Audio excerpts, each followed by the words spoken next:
Bom dia a todos. Em primeiro lugar, quero agradecer o convite para participar nesta plataforma das florestas e vou falar sobre o restauro de áreas degradadas. Começarei por introduzir alguns conceitos relacionados sobre o tema e os principais impactos na região mediterrânica. E falarei sobre o restauro após o fogo e o restauro após a exploração de pedreiras. Falarei então na avaliação do sucesso do restauro e, por fim, algumas mensagens finais.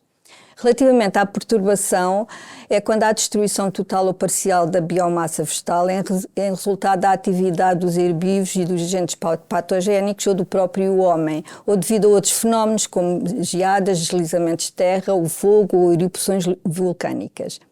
A perturbação pode ser caracterizada pela sua duração, intensidade, frequência e área. Resiliência é a velocidade de recuperação das propriedades iniciais do ecossistema em estrutura e função após qualquer perturbação. Quando temos um ecossistema degradado devido a qualquer fator de perturbação, inicia-se a regeneração natural do ecossistema através de processos naturais de sucessão secundária ou primária. Ou então o homem pode intervir no sentido de acelerar este processo de regeneração, praticando um restauro ecológico, que consiste em repor o ecossistema original na sua estrutura e funcionamento, ou então a reabilitação, que consiste em recuperar a estrutura e o funcionamento sem ter como objetivo final o ecossistema original. Quando temos áreas muito degradadas, podemos reconstruir um ecossistema completamente novo em estrutura e funcionamento e falamos então em reclamação. Os principais impactos na região mediterrânica são o fogo e as pedreiras. Do modo geral, podemos dizer que estes dois fatores de perturbação são muito diferentes entre si. O fogo apresenta uma duração e intensidade menor que nas pedreiras, que tem uma duração maior e contínua e uma maior intensidade. No entanto, é muito localizado numa área muito restrita, enquanto que o fogo apresenta umas extensas áreas de impacto. No entanto, o sol permanece no local com propágulos e inicia-se uma sucessão secundária, diz então que existe uma maior resiliência após o fogo. No caso da exploração de pedreiras, como há destruição total do solo, inicia-se uma sucessão primária que levará centenas de anos até haver a reposição do solo, existindo, portanto, uma menor resiliência. Então vou falar sobre o restauro após o fogo. Será necessário restaurar após o fogo? Depende da intensidade do fogo e dos objetivos que se querem para uma determinada região. Mas, acima de tudo, é muito importante que se tenha um conhecimento profundo sobre o fogo, os seus efeitos e as características da vegetação em relação ao fogo. E só aí intervir, se for caso necessário, num programa de restauro. Do modo geral, podemos dizer que a vegetação mediterrânica, as florestas de coníferas e as savanas são os ecossistemas que apresentam maior suscetibilidade ao fogo, pois ardem e propagam o fogo com extrema facilidade. No caso das florestas temperadas e desertos, uma vez que há menor acumulação de biomassa, há uma menor suscetibilidade ao fogo. Quando ocorre fogo, verifica-se a destruição total da biomassa devido à incineração de toda a vegetação e a libertação de cinzas à superfície do solo. Dizemos muitas vezes que o solo é um excelente mineralizador, mas não conservador.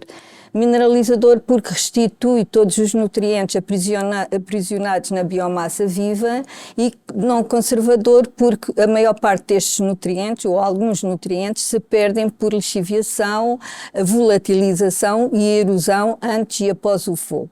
Depois do fogo, a regeneração da vegetação é muito rápida. E a reocupação do espaço depende essencialmente destes fatores, da capacidade das espécies para suportar o fogo, que é o que acontece com as espécies que apresentam uma casca muito espessa que protege os tecidos vivos das temperaturas letais do fogo. Do modo geral, existe uma relação exponencial entre a mortalidade e a espessura da casca. Depende também da capacidade de regeneração das espécies, da entrada de espécies de zonas vizinhas que não arderam e das condições ambientais e biológicas a seguir ao fogo, como, por exemplo, a precipitação, a sua frequência, a época em que ocorre. No caso das condições biológicas, tem que ver com a existência de pastorícia ou a ação do homem, que pode impedir o aparecimento de espécies exóticas ou, inclusivamente, dirigir a sucessão numa determinada direção. Relativamente à capacidade de regeneração das espécies, existem dois grupos de regeneração após o fogo. Há espécies que rebentam ativamente através de estruturas protetoras nos ramos ou através de órgãos subterrâneos, como as raízes, a toiça das raízes, toiças ou rizomas e bulbos no caso das herbáceas. Há outras espécies que morrem completamente com o fogo, porque têm um sistema radicular muito superficial que morre com as temperaturas elevadas. No entanto, formam um banco de sementes dormentes no solo que germinam muito ativamente após o fogo. Outras espécies apresentam um banco de semente na copa, encerradas em frutos protetores, como as pinhas e cápsulas, que depois libertam as sementes após o fogo. Depois já há a considerar ainda as espécies que têm uma estratégia mista, isto é, têm a rebentação por órgãos subterrâneos, ou rebentação dos ramos e germinação. A regeneração da vegetação após o fogo vai depender destas estratégias de regeneração da vegetação. Normalmente é muito rápida e, apesar do padrão demográfico destes dois grupos de espécies ser muito diferentes, a recuperação da densidade e cobertura é muito rápida, como neste caso dos matos e matagais mediterrâneos, em que após o fogo, após 10 anos, já está completamente recuperado. Nestas condições não é necessário fazer nenhum restauro ativo. No caso das plantações florestais mais frequentes no nosso país, os eucaliptais e os pinheiros, o eucalipto é uma espécie que tem regeneração vegetativa através de toiças e de raízes, e a regeneração por semente tem um banco de sementes na copa em cápsulas fechadas que duram cerca de 2 ou mais anos. No caso do pinheiro, as árvores morrem completamente, não há regeneração vegetativa e a sua regeneração faz-se apenas a partir das sementes que se encontram na copa em pinhas. Mesmo esta regeneração é um pouco incipiente, porque muitas vezes estas pinhas acabam por ser queimadas. No caso destas duas situações, do modo geral, no eucaliptal não há necessidade de grande intervenção, a não ser uma gestão de espécies exóticas que possam aparecer após o fogo. No caso do eucaliptal, do pinheiro, é necessário haver plantação de novas árvores, uma vez que estas morreram completamente, e fazer igualmente a gestão de espécies exóticas que possam aparecer. Então, será necessário restaurar após o fogo? De facto, vai depender muito dos fatores que influenciam a regeneração, ou seja, das características das plantas, que já vimos anteriormente, das características do fogo, da sua intensidade e época do ano, que pode ser muito importante, e dos fatores ambientais a seguir ao fogo, como a precipitação ou a pressão de alguns animais e a competição por espécies invasoras. Ações de restauro após o fogo. De um modo geral, será mais sensato deixar que a regeneração natural dos matos e do subbosque ocorra. Devemos impedir o desenvolvimento de espécies invasoras que têm uma capacidade muito grande de invadir o espaço após o fogo, plantar espécies florestais que não regeneram após o fogo, como os pinheiros ou a sabina das praias, e criar, muitas vezes, aproveitar o fogo para criar mosaicos de diferentes espécies com diferentes idades que favoreçam a manutenção da umidade do solo. E em relação ao restauro após a exploração de pedreiras, aqui a situação já é mais complicada, porque os impactos desta exploração são muito grandes. Além do impacto visual, da alteração do relevo original e da poluição por poeiras, há a considerar a degradação de todos os ecossistemas, isto é, a remoção da vegetação e a destruição do solo. E aqui implica já a existência de um restauro ativo muito bem programado e direcionado. Vou dar o exemplo de um restauro da Pedreira da Cécile na Serra da Arrábida, em que as plataformas foram restauradas pela indústria em 1982 e que nós temos vindo a acompanhar e a monitorizar ao longo dos anos. Esta exploração faz-se normalmente de cima para baixo, em plataformas com 20 metros de altura e 20 metros de largura, e a revestação destas plataformas é feita logo após a exploração. A refestação foi feita com espécies autóctones da região da Serra da Arrábida, da área envolvente à Pedreira, além de uma espécie de crescimento rápido, que foi o pinheiro do Alepo, que foi muito utilizado para mais rapidamente diminuir o impacto visual desta exploração. Mas daqui os principais problemas é a ausência de solo, água e nutrientes. E então, antes de se fazer a refestação, a plantação das espécies, foi colocada uma camada de marga com cerca de 50 centímetros de altura, que serviu de substrato às plantas. Esta marga é um subproduto da exploração da pedreira de marga que existe também no local. Portanto, com esta reabilitação ou refestação, temos como objetivo estabelecer o substrato, o solo, o coberto vegetal, de forma a controlar a erosão e promover a sucessão natural. Este tipo de exploração acabou por dar origem a uma cronossequência temporal que permite fazer a avaliação num período de exato tempo de diferentes épocas do ano, uma vez que existem 3 anos de diferença entre os diferentes patamares. A monitorização ou a avaliação deste restauro foi efetuada em 1998 e 18 anos mais tarde, em 2016. Neste processo do restauro das pedreiras, houve um especial cuidado em programar muito bem as ações existido, de forma a direcionar estas ações para os objetivos que pretendíamos obter, tendo sempre presente os 2 compartimentos principais do ecossistema, a vegetação e o solo.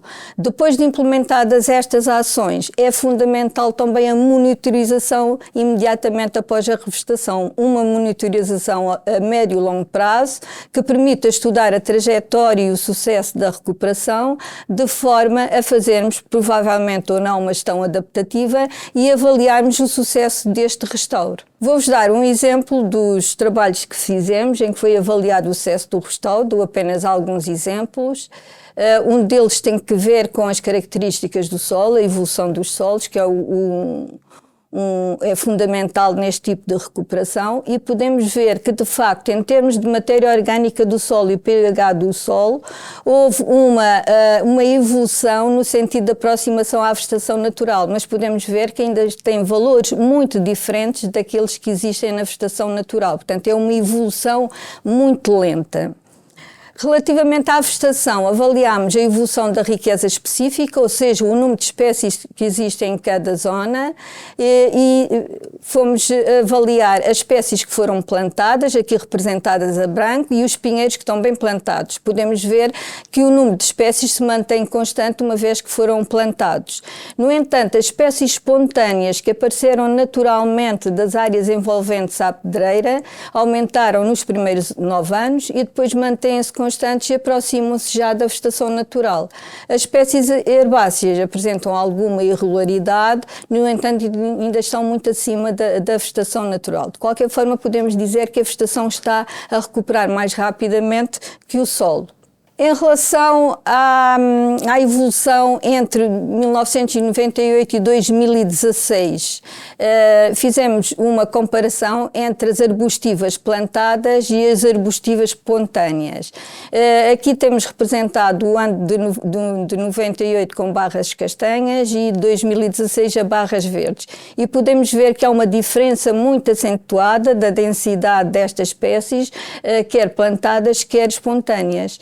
Podemos então concluir que as espécies plantadas apresentam já a regeneração de novos indivíduos, isto é, existem já populações reprodutoras, e as espécies espontâneas aparecem a partir das áreas envolventes, aumentando o número de grupos funcionais. Portanto, aponta-nos para que já se conseguiu uma autossustentabilidade do sistema. Tivemos, de facto, também, ocorreu um fogo em 2004, na zona do Otão, na Serra da Arrábida. Foi uma oportunidade que tivemos de estudar a resiliência do restauro após o fogo.